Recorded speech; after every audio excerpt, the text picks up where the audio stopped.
I do if no lawyer will take me on as a client?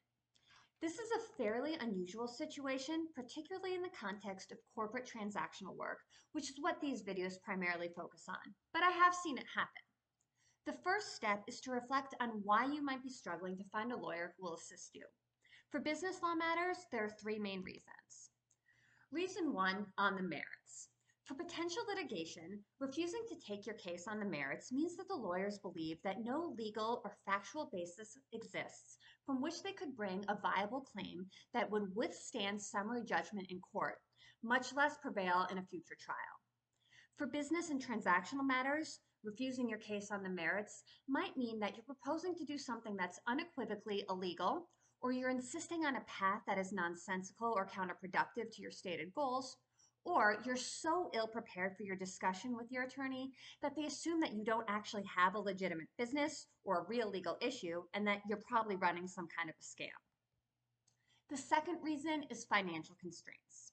For litigation specifically, if the lawyer is working on a contingency basis, this might mean that even if you were to win, the lawyer doesn't think that you'll be awarded any meaningful compensation.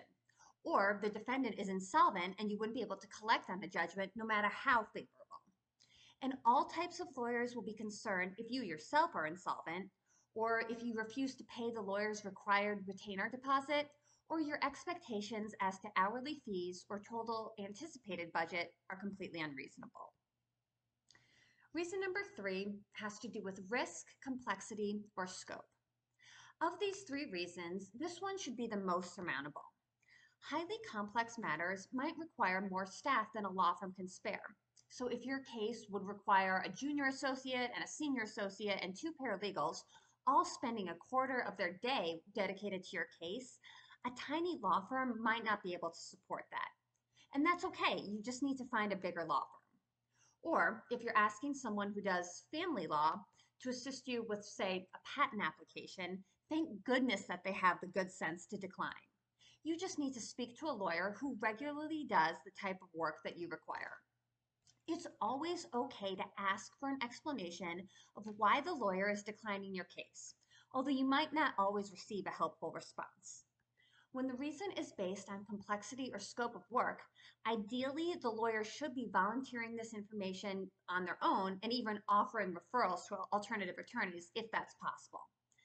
Now, make sure that you're explaining your issues coherently and thoroughly, and that you're talking to the right kind of lawyer.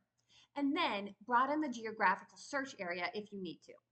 So, let's say you live in Fort Worth, Texas, and you have a bizarre dispute with your HOA and a general contractor, and all of the attorneys you talk to in Fort Worth tell you that this HOA and the contractor, for that matter, are both so well connected that not only is their own firm conflicted out or otherwise unwilling or unable to represent you, but they warn you that you're unlikely to find anyone in Fort Worth at all. I've seen something like this happen. So then search for lawyers based in Dallas and Arlington and Keller and Plano.